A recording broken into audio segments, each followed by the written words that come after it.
వెనకాల లైట్ లేదు sir.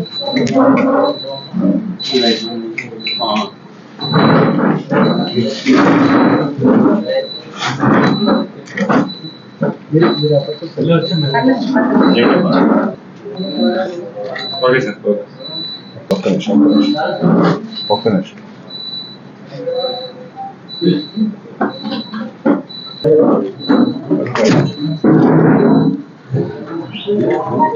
Okay photo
కొంచెం పక్కన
వచ్చాము, మళ్ళీ అటు వెళ్ళాం.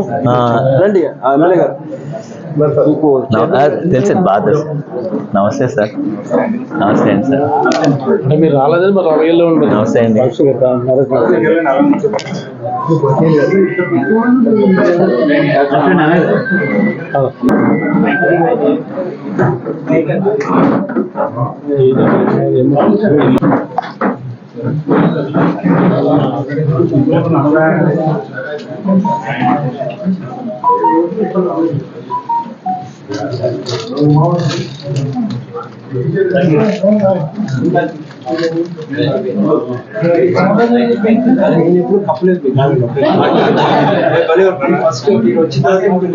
సార్ సార్ కృష్ణారాయ్ ఫోటో నాకెందుకు నాకు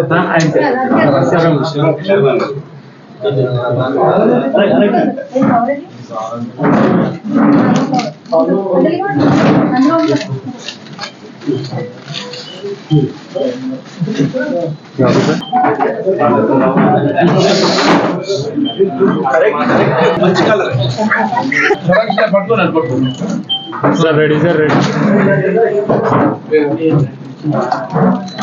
సార్ ఒకసారి ఫోటో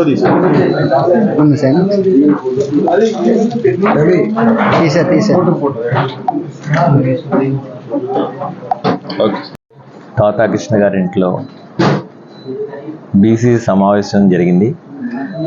అందరూ కూడా హాజరయ్యారు. ప్రస్తుత పరిస్థితుల్లో, రాజకీయ పరిస్థితులు చూస్తే జగన్మోహన్ రెడ్డి గారు బీసీలకు అత్యధిక ప్రాధాన్యతనిస్తూ 25 పార్లమెంట్ నియోజకవర్గాల్లో 11 కేవలం బీసీలకే ఇచ్చిన వ్యక్తి జగన్మోహన్ రెడ్డి గారు. ఇది రాష్ట్ర చరిత్రలో ఎప్పుడూ జరగని పని. ఇది బీసీలు బ్యాక్వర్డ్ క్లాసెస్ కాదు, బ్యాక్బోన్ క్లాసెస్. వీరిని అత్యున్నత శాసన నిర్ణయక సభలకు పంపాలి అని చెప్పి ఆయన ఉద్దేశించి ఇప్పటి వరకు పార్లమెంటు గుమ్మం తాకని కొన్ని వెనుకబడిన జాతుల వారికి సీట్లు కేటాయించి బీసీలను అత్యధిక ప్రాధాన్యత ఇచ్చి బీసీల సంక్షేమం కోసం కృషి చేస్తున్న జగన్మోహన్ రెడ్డి గారిని గెలిపించుకోవాల్సిన బాధ్యత బీసీ సోదరులందరి మీద ఉందని చెప్పి మీ అందరికీ కూడా మనవి చేస్తూ ఈ విధంగా అందరం కలిసి ముందుకెళ్ళి ఈ రాష్ట్రానికి మంచి చేస్తున్న ముఖ్యమంత్రిని మనం రక్షించుకోవాలి. వాళ్ళ పెత్తందారులు వస్తే ఈ వ్యవస్థ అంతా కూడా చిన్నాభిన్నం అయిపోతుంది. వాళ్ళు కేవలం వాళ్ళ మనుషుల కోసం, వాళ్ళ అబ్బాయిని ముఖ్యమంత్రి చేయడం కోసం, ధనార్జన కోసమే ప్రాకులాడుతున్నారు.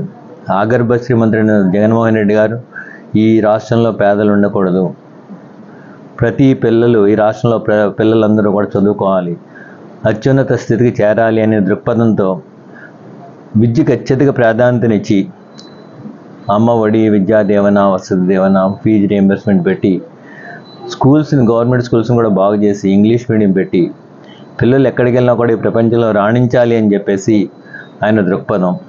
ఇలాంటి ముఖ్యమంత్రిని కాపాడుకోవాల్సిన అవసరం ఎంతైనా ఉంది. అదేవిధంగా ఆరోగ్యశ్రీని 2,50,000 ఉన్న దాన్ని 10 రెట్లు పెంచి 25 లక్షలు చేసి కార్పొరేట్ వైద్యాన్ని కూడా ప్రజలకు అందించిన వ్యక్తి జగన్మోహన్ రెడ్డి గారు. అదేవిధంగా అగ్రకులాల్లోని పేదలను కూడా వాళ్ళని కూడా ఆదుకోవాలని చెప్పి ఈబీసీ నేస్తం, కాపు నేస్తం పెట్టి వారిని కూడా మంచి స్థాయిలో ఉంచాలని చెప్పి కృషి చేస్తున్న జగన్మోహన్ రెడ్డి గారు. ఓ పక్కన ఇంత మంచి ఆశయాలను వ్యక్తి ఉంటే మరో పక్కన దుర్మార్గులు, దుష్టులైన చంద్రబాబు నాయుడు బృందం ఉన్నారు. వాళ్ళ ఆశయం ఏం లేదు. వాళ్ళ ఆశయం వల్ల వాళ్ళ అబ్బాయిని ముఖ్యమంత్రి చేయాలి, డబ్బులు సంపాదించాలి, ఇదే తప్ప. సో ఇలాంటి మంచి ఆశయం ఉన్న వ్యక్తిని మనం రక్షించుకోవాలని చెప్పి అందరికీ మనవి చేస్తూ సర్వే జనా సుఖినో భవంతు.